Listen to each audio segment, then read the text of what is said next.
Halo,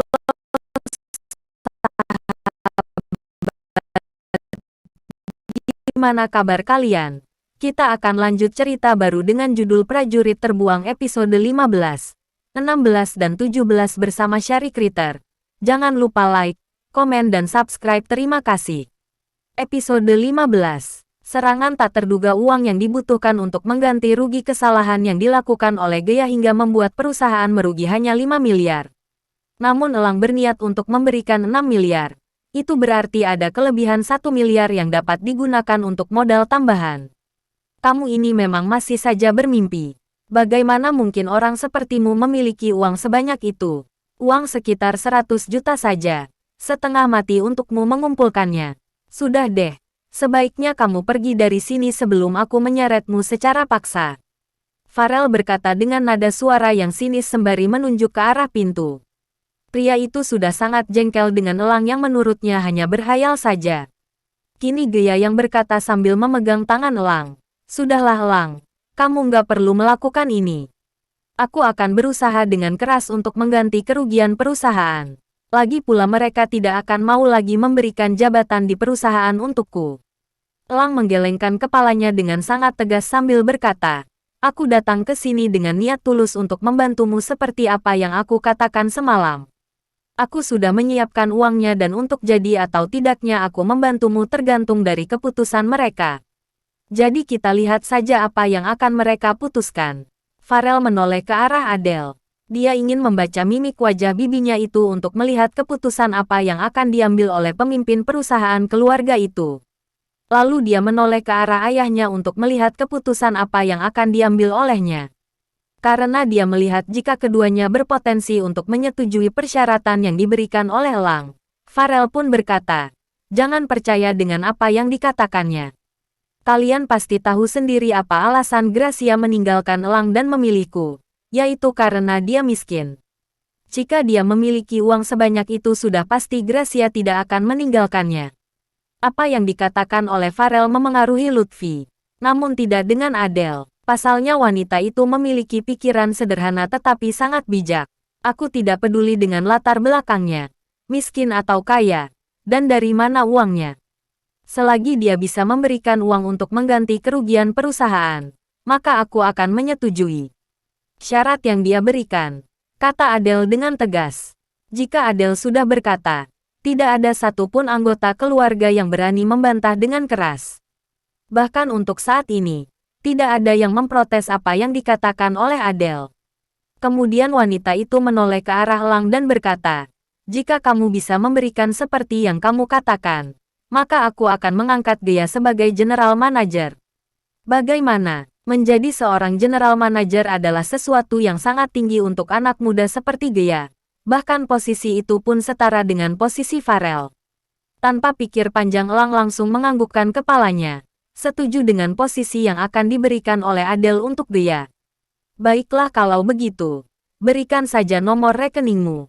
Aku akan mengirim uangnya sekarang juga, kata Elang. Bersungguh-sungguh Gea langsung menggelengkan kepalanya.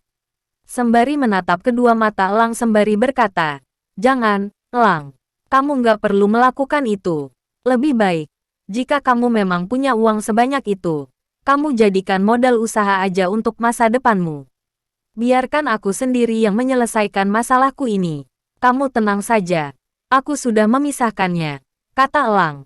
Adele menoleh ke arah adiknya yang bernama Bram yang menjabat sebagai direktur keuangan di perusahaan Permana City Corp.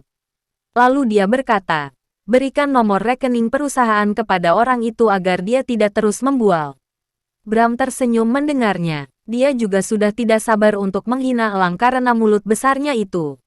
Dengan sebuah senyuman yang tersungging di wajah, Bram memberikan nomor rekening perusahaan kepada Elang. Dengan cepat, Elang langsung mengirim sebanyak 6 miliar, sesuai dengan apa yang dikatakan sebelumnya.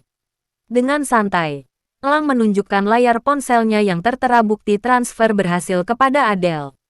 Lalu dia berkata, aku sudah mengirim uang itu.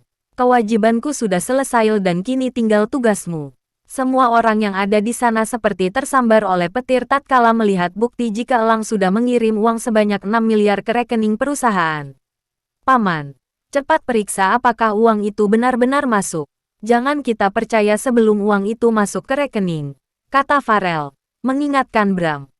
Anak ketiga permana itu menganggukkan kepalanya.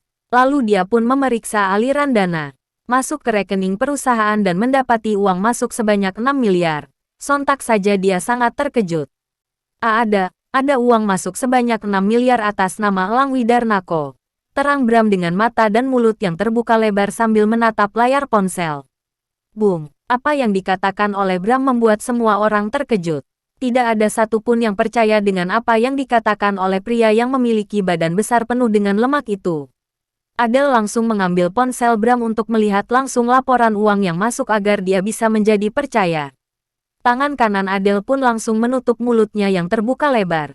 Lalu dia memalingkan pandangannya kepada Elang dan bertanya, "Apakah namamu Elang Widarnako?" Elang mengernyitkan keningnya. Lalu dia melontarkan pertanyaan untuk membuat mereka percaya. "Apa aku harus menunjukkan KTP milikku?" Mendengar pertanyaan itu membuat Adele percaya.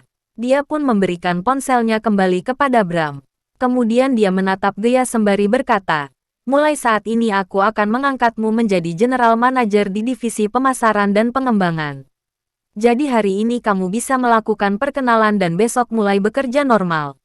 Gea langsung lemas kakinya. Dia merasa jika ini adalah sebuah impian yang menjadi kenyataan. Sebuah impian bisa membantu perusahaan Permana City Corp untuk membalas kebaikan seorang kakek yang sudah merawatnya hingga tumbuh dengan baik. "Terima kasih, Tante. Aku sungguh tidak menyangka bisa mendapatkan posisi yang tinggi di perusahaan." Gea berkata sambil membungkukkan badannya, penuh dengan rasa syukur. Senyum penuh kepuasan terpancar dari wajah Elang. Lalu, tanpa berbicara apapun dia pergi meninggalkan ruangan. Tidak ada satupun yang sadar dengan kepergian Elang karena mereka semua masih syok dengan apa yang baru saja terjadi. Farel menggelengkan kepalanya setelah beberapa saat syok dengan apa yang terjadi. Bagaimana dia bisa mendapatkan uang sebanyak itu? Apa jangan-jangan dia sudah merampok bank? Tanya Farel. "Biarkan saja. Itu urusannya. Aku nggak mau peduli dengan hal-hal semacam itu," kata Adele dengan wajah yang datar. Lalu wanita itu menebar pandangan kepada mereka semua yang datang dan berkata, "Rapat ditutup dan kalian bisa kembali ke tempat kalian masing-masing." Setelah mendengar itu, barulah Gea teringat dengan Elang. Dia pun membalikkan badannya berniat menemui Elang. Namun dia tidak menemukan sosok Elang. Dia mencari ke sekeliling namun tidak dia temukan. Oleh karenanya, Gea pun langsung bergegas keluar ruangan untuk mencari keberadaan Elang. Dan ketika dia keluar, dia sempat menebar pandang sebelum akhirnya melihat sos Elang di dalam lift yang pintunya sudah tertutup separuh. "Elang," panggil Gea sembari berlari mengejar. Namun tidak terkejar, Elang pun tidak berusaha untuk menahan pintu lift agar tetap terbuka. Sebab dia tidak mau jika Gea berterima kasih kepadanya atas apa yang sudah dia lakukan. Itu dikarenakan Elang yang ikhlas membantu Gea. Sesampainya di lantai dasar, Elang pun langsung berjalan keluar gedung perusahaan Permana City Corp. Dan ketika dia berada di pinggir jalan untuk menunggu taksi online, tiba-tiba sebuah mobil mewah berhenti di hadapannya. Elang melihat kembali ponselnya untuk memeriksa apakah mobil itu merupakan taksi online yang dia pesan atau bukan.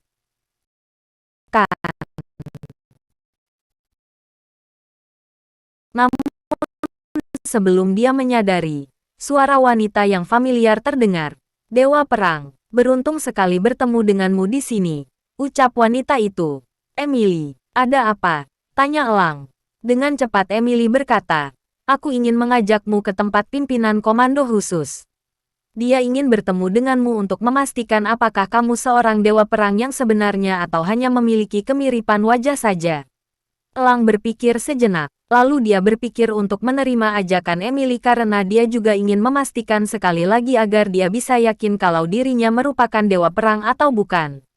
"Baiklah kalau begitu, aku mau bertemu dengannya," kata Elang. Emily tersenyum dengan sangat lebar. Lalu dia pun masuk ke dalam mobil sedan mewah milik Emily setelah sang pemilik masuk terlebih dahulu. Kemudian mereka pun langsung menuju ke sebuah tempat di mana pimpinan komando khusus sedang menunggu. Tidak perlu waktu lama, Hanya 30 menit perjalanan saja mereka sudah tiba di sebuah tempat yang terlihat sebagai sebuah gudang. Hal ini membuat Elang terkejut dan heran. Apa benar ini tempatnya? Tanya Elang. Emily menganggukkan kepalanya tanpa mengatakan sepatah kata pun. Kemudian wanita itu pun keluar dari mobil. Dan dia pun langsung melangkahkan kakinya menuju ke sebuah pintu berwarna hitam yang terbuat dari baja, tanpa mengajak Elang. Walaupun begitu, Elang pun mengikuti langkah kaki Emily. Sampai dia tiba di sebuah tempat di bawah tanah yang kesemua dindingnya terbuat baja. Ketika Elang akan bertanya mengenai tempat yang begitu aneh baginya itu, tiba-tiba sekelompok orang datang dengan sangat cepat dan menyerangnya. Apa-apaan ini? Tanya Elang sembari mencoba untuk menghindari serangannya. Bersambung, lanjut episode 16 nasib negara ada di tangan Elang. Serangan itu datang dengan cepat, membuat Elang kewalahan untuk menghadapinya. Emily menoleh ke arah jendela yang berada di bagian atas sebelah kanan dan tersenyum. Dia tahu jika itu adalah ulah dari pimpinan komando khusus. Dan benar saja, di balik jendela, seorang pria berumur 50 tahun dengan badan tegap dan pundak lebar, sedang mengintip pertarungan yang sedang terjadi antara Elang dengan anak buahnya. Sang Mayor Jenderal Leandro Diaz atau biasa dipanggil Jenderal Diaz, sedang menguji kebenaran akan berita yang menyebut jika Elang yang saat ini bertarung itu adalah seorang dewa perang yang hilang atau hanya sekedar mirip saja. Pasalnya dia tidak bisa merasakan cakra yang dimiliki oleh dewa perang yang dulu walau berjarak jauh darinya masih bisa merasakannya. Kembali ke pertarungan Elang. Dengan cepat, Elang menangkis dan menghindari serangan musuh. Sejauh ini, sebanyak 5 orang tentara yang menyerang Elang. Tidak ada satupun dari mereka yang serangannya sukses membuat Elang terkapar. Walaupun ada beberapa serangan yang berhasil mengenai wajah dan juga perut pria itu. Sebuah pukulan yang berasal dari samping kiri menuju ke pinggang. Ditangkis oleh Elang dengan tangan kiri yang tepat sebelum serangan itu mengenai pinggangnya dengan cara memukul ke bawah. Trik, RGGH. Terdengar teriakan dari seorang tentara yang menyerang Elang. Ketika dilihat ke bagian bawah, terlihat jika kaki pria itu telah patah di bagian tulang keringnya. Sungguh mengerikan. Apakah memang kekuatannya sebesar itu? Mati kau, pekik seorang pria yang tiba-tiba dari samping kanan dan melesat ke arahnya sambil mengayunkan pukulan ke arah wajah Elang. Dengan cepat, Elang menunduk untuk menghindari serangan itu. Diakibatkan karena mengeluarkan seluruh kekuatannya. Sang tentara itu pun tidak bisa mengendalikan keseimbangannya. Kejadian ini dimanfaatkan oleh Elang yang semula dalam kondisi setengah berjongkok langsung dia berdiri tegak tatkala tentara itu berada di atasnya dan akan terjatuh. Bruk. Elang membanting tubuh tentara itu dengan mengarahkan punggung tentara itu yang menghantam lantai terlebih dahulu. Hingga membuat tentara itu kesulitan untuk bernapas. Setelah melihat aksi Elang yang menghajar semua anak buahnya dengan terbilang cukup mudah, membuat Diaz menjadi percaya jika Elang yang sedang bertarung itu adalah Elang sang dewa perang. Dia pun kemudian melangkahkan kakinya keluar ruangan untuk menghampiri Elang. Ketika sudah berada di lantai dasar yang menjadi tempat pertarungan, dia pun berdiri tegak di hadapan sang dewa perang yang juga berdiri dengan tegak. Elang yang melihat sosok pria parubaya yang masih sangat gagah mengenakan seragam tentara bersama dengan tanda jasa dan tanda kehormatan, merasa sangat kesal. Apa-apaan ini? Apa kamu mau membunuhku? Tanya Elang dengan suara yang tinggi. Kemudian pria itu menoleh ke arah Emily dan dengan berkacak pinggang. Lalu dia berkata, "Apa kamu menjebakku dan ingin membunuhku?" Sambil menahan tawa Emily berkata, "Itu bukan rencanaku tapi rencana Jenderal Diaz, pimpinan komando khusus. Mana mungkin aku ingin membunuhmu sedangkan kamu adalah seorang dewa perang? Bagaimana mungkin kamu tidak mau membunuhku sedangkan 5 orang anak buahmu yang kuat-kuat itu menyerangku dengan buasnya?" Geram Elang. Diaz melangkahkan kakinya mendekati Elang dan kemudian memberikan hormat militer kepada Elang. Hormat kepada dewa perang. Gerak. Mayor Jenderal itu begitu menghormati Elang. Dia masih menganggap Elang sebagai seorang dewa perang yang kehormatannya di dalam dunia militer lebih tinggi daripada Panglima Tentara Nasional walaupun jabatannya itu tidak termasuk dalam susunan jabatan kemiliteran. Elang dengan canggung menganggukkan kepalanya. Amarahnya pun kini mulai mereda melihat seorang jenderal bintang 2 memberikan hormat kepadanya. Setelah mendapatkan penjelasan itu, Elang pun kemudian memaafkan sang pimpinan komando khusus namun tidak dia ungkapkan. Dewa Perang. Selama 2 tahun ini kami, mohon maafkan aku Dewa Perang. Aku tidak bermaksud untuk membahayakan nyawamu ataupun membunuhmu. Aku hanya ingin mengetes saja apakah kamu memang benar-benar elang sang Dewa Perang yang hilang atau bukan. Tapi ternyata saat ini aku sudah yakin jika kamu adalah sang Dewa Perang. Jelas dia memberikan alasan kenapa dia menyuruh anak buahnya untuk menyerang elang. Mencarimu. Beruntung saat ini kami bisa menemukanmu di waktu yang tepat, kata Diaz. Elang mengernyitkan keningnya. Dia tidak mengerti dengan apa yang dikatakan oleh Diaz. Maksudmu bagaimana? Waktu yang tepat, tanya elang dengan ekspresi wajah yang bingung. Diaz menganggukkan kepalanya, lalu dia berkata, ya, waktu yang tepat karena saat ini, kita, negara ini, sedang dalam bahaya. Telik sandi militer mengabarkan jika ada musuh yang sedang mengincar dan siap untuk menghancurkan negara. Kekuatan mereka sangat hebat dan ada bagian dari mereka yang ada di dalam badan militer negara kita ini. Mendengar itu, elang sangat terkejut. Apa, musuh sampai ada yang di dalam militer? Siapa orang itu? Kenapa tidak dibinasakan saja? Benar, Dewa Perang. Mereka ada di dalam kemiliteran dan sedang mengincar posisi strategis. Yang paling berbahaya adalah mereka saat ini sedang mencarimu untuk dilenyapkan. Oleh karena itu, aku meminta Emily untuk membawamu ke sini daripada harus membawamu ke markas militer karena itu sangat berbahaya sekali bagimu. Bagiku bahkan nyawamu lebih berharga dibanding dengan nyawaku, ucap Diaz. Elang bertambah terkejut dan bertambah bingung. Kenapa mereka mengincarku? Memangnya apa untungnya bagi mereka menghilangkan nyawaku? Dengan gemas Emily berkata, ya, itu karena kamu sebagai Dewa Perang. Walaupun saat ini kami sedang kehilangan ingatan dan juga kehilangan kekuatanmu yang sesungguhnya, namun tetap saja kamu adalah seorang yang berbahaya. Apalagi jika ingatan dan kekuatanmu telah kembali. Diaz berkata, maka dari itu, aku ingin membawamu melakukan terapi agar dirimu kembali ingatan dan kekuatannya. Pasalnya, kamulah harapan satu-satunya negara ini untuk bisa melawan musuh. Masyarakat ini sangat membutuhkanmu. Dewa Perang. Awalnya elang merasa ragu jika dirinya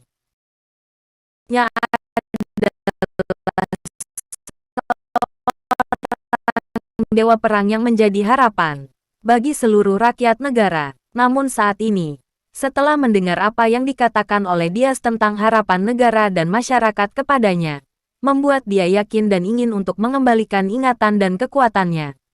Baiklah kalau begitu, aku mau untuk melakukan terapi itu. Kapan kita mulai? Tanya elang dengan begitu semangat. Sekarang juga. Setelah ini aku akan mengantarmu ke tempat Dr. Angel untuk mengembalikan dulu ingatanmu. Setelah itu, baru kita bertemu dengan Master Wu untuk mengembalikan kekuatanmu, ucap Emily. Elang pun menganggukkan kepalanya. Mendengar itu, kapanpun juga dia sudah siap untuk melakukan terapi. Baiklah kalau begitu. Ayo kita pergi, ucap elang dengan suara dan ekspresi wajah yang serius. Emily tersenyum mendengarnya. Lalu dia pun menganggukkan kepalanya dan melangkah kakinya keluar markas. Dewa Perang, aku tidak bisa ikut dalam pengobatanmu. Soalnya jika aku ikut, aku takut akan mengundang perhatian. Dikarenakan identitasmu harus ditutupi untuk sementara ini. Jadi aku nggak mau mengambil resiko. Aku menyerahkan tugas mengantarmu kepada Emily. Aku harap kamu tidak tersinggung, ucap Diaz dengan suara yang pelan. Begitu menghormati elang.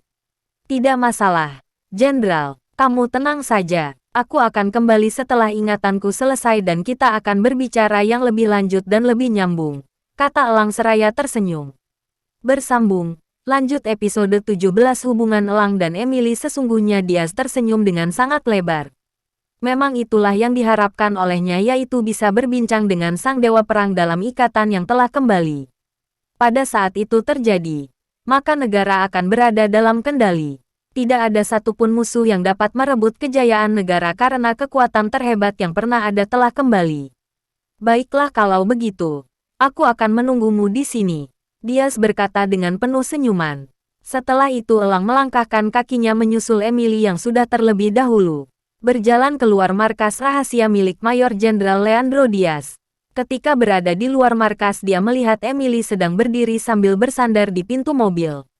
Ketika melihat kedatangan Elang, wanita itu pun langsung masuk ke dalam mobil tanpa mengucapkan sepatah kata pun. Elang pun kemudian masuk ke dalam mobil bagian belakang, di tempat di mana Emily tadi masuk ke dalam mobil. "Apakah rumah dokter itu jauh?" tanya Elang dengan wajah yang menghadap ke depan. Emily melirik. Lalu kemudian dia mengangkat sebelah bibirnya dan membuang kembali pandangannya jaga sisi luar mobil sambil berkata, "Tidak sejauh perjalanan kita terakhir kali." Elang berpikir sejenak, mencoba untuk mencerna apa yang dikatakan oleh Emily. Namun kemudian dia menyimpulkan jika maksud dari perkataan wanita itu adalah perjalanan dari perusahaan milik keluarga Permana menuju ke markas rahasia. Padahal sesungguhnya bukan itu yang dimaksud oleh Emily. Yang dimaksud oleh wanita itu adalah perjalanan antara dia dengan Elang ke sebuah pulau pribadi milik Elang dengan tujuan untuk melamarnya di sana. Namun pada kenyataannya mereka tidak pernah sampai ke sana karena di tengah perjalanan mereka dihubungi oleh Panglima yang mengabarkan jika negara diserang oleh musuh. Pada saat itulah mimpi buruk terjadi. Walaupun musuh bisa dipukul mundur namun Dewa Perang menghilang tanpa jejak. Oh, tidak terlalu jauh perjalanan antara perusahaan Permana City Corp dengan tempat rahasia mirip Maijen Diaz. "Baiklah kalau begitu. Ini akan menjadi perjalanan yang singkat," kata Elang seraya mengangguk-anggukan kepala dan tersenyum. Emily menarik napas dalam-dalam, lalu mengembuskannya dengan perlahan. Dia merasa sangat kesal sekali kepada Elang. Namun dia tidak bisa marah karena dia teringat jika ingatan Elang saat ini sedang hilang. "Oh iya, apakah dokter itu seorang pria atau seorang wanita?"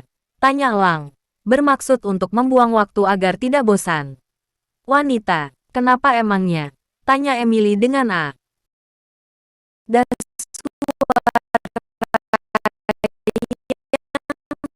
sinis. Elang menggelengkan kepalanya sembari berkata, "Nggak apa-apa, aku hanya bertanya saja."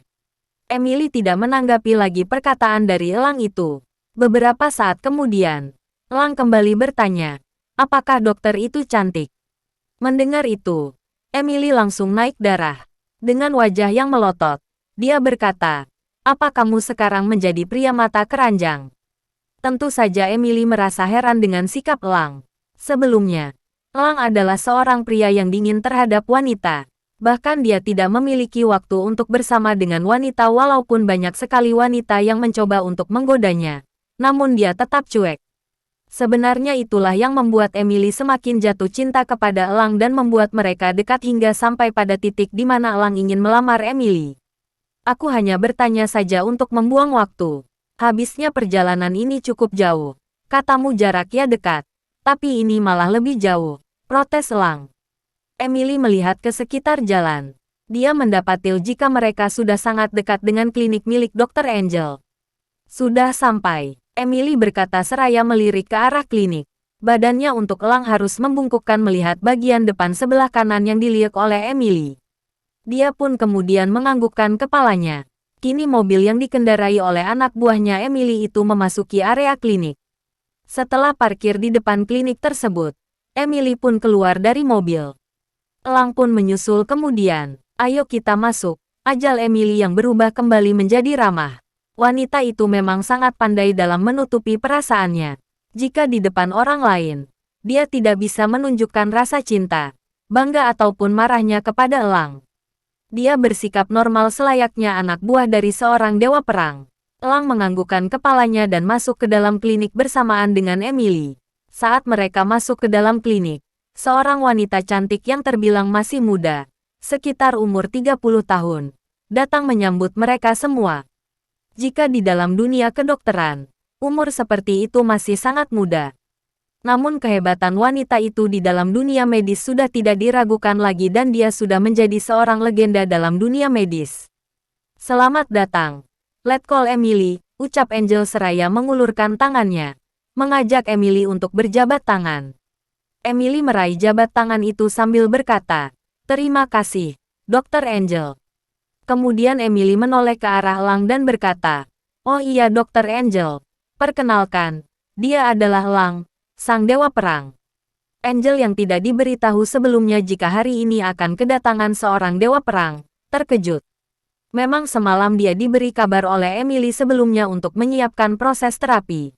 Namun tidak diketahui kapan akan dimulai proses terapinya. Seketika Dr. Angel langsung mengeluarkan tangan untuk mengajak Elang berjabat tangan. Selamat datang, Dewa Perang. Perkenalkan, namaku adalah Dr. Angel. Sangat senang sekali bisa bertemu denganmu dan bisa dipercaya untuk menjadi rekanmu dalam mengembalikan kondisi kesehatanmu. Elang dengan bersemangat dan wajah yang penuh dengan senyuman menjabat tangan Dr. Angel sambil berkata, sangat senang juga bisa bertemu denganmu, dokter. Mohon bantuannya. Ya, agar aku bisa kembali mengingat masa laluku dan kembali bisa menjadi pelindung bagi negara dan rakyat. Emily mengerutkan kening, menaikkan sebelah bibir dan menyipitkan mata agar pandangannya tajam. Dia begitu muak dengan apa yang dikatakan oleh Elang yang begitu percaya diri sekali mengatakan jika dia akan menjadi pelindung rakyat. Ya, walaupun memang itu kebenarannya, namun terdengar menjijikan di telinga Emily. Rasa cemburu dan marah yang bercampur aduk setelah mendengar kabar jika Elang telah menikah dengan seorang wanita bernama Grace. Pada saat ini, Emily memang belum mengetahui jika Grace sudah mengajukan proses cerai ke pengadilan dan sebentar lagi keputusan pengadilan akan dibuat. Aku akan berusaha dengan keras untuk bisa mengembalikan ingatanmu, Dewa Perang, ucap Dr. Angel dengan senyum.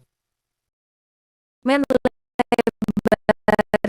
di wajahnya. Setelah itu, Dr. Angel mempersilakan Elang dan Emily untuk duduk dan menunggu selagi dia menyiapkan keperluan untuk proses terapi ingatan. Elang. Dewa Perang. Gak apa-apa. Emily, panggil aku Elang saja. Aku lebih nyaman jika seperti itu, kata Elang dengan senyuman khasnya. Emily menganggukkan kepalanya, lalu dia berkata, jika nanti kamu sudah ingat kembali, jangan bertindak berubah sikap kepadaku, ya. Jangan canggung juga, posisikan kita sebagai atasan dan bawahan saja. Elang tersenyum, lalu dia menganggukkan kepalanya sembari berkata, tenang saja, aku nggak akan berubah sedikit pun, kok. Aku nggak akan menjadi sombong. Emily hanya tersenyum saja untuk merespon apa yang dikatakan oleh Elang. Dia tidak menjelaskan maksud dari perkataannya dengan detail. Beberapa saat kemudian Dr. Angel kembali lalu dia memberikan Elang sebuah minuman berwarna hijau yang merupakan ramuan herbal yang diracik oleh Dr. Angel sendiri. Tolong diminum, Dewa Perang, ucap dokter yang memiliki rambut sepanjang punggung. Elang mengambil gelas berisi ramuan herbal, dan langsung meminumnya tanpa menolak atau banyak tanya. Ketika pertama kali ramuan itu masuk mulut, Elang langsung melotot matanya. Ingin sekali dia buang ramuan itu karena saking pahitnya. Namun dia memaksakan diri untuk meminumnya sampai habis. Argegeh, pahit sekali, protes Elang.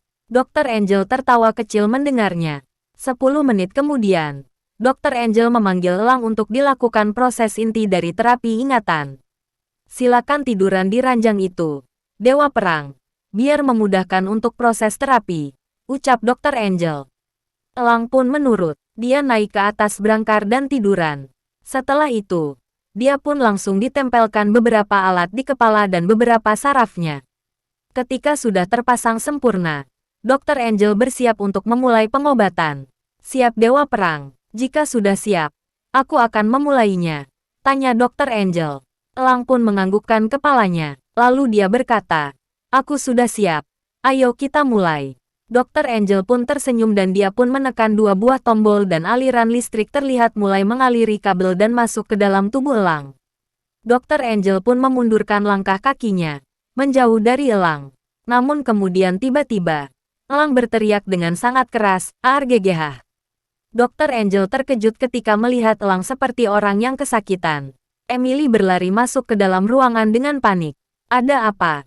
Dokter, bersambung. Ditunggu episode selanjutnya. Terima kasih.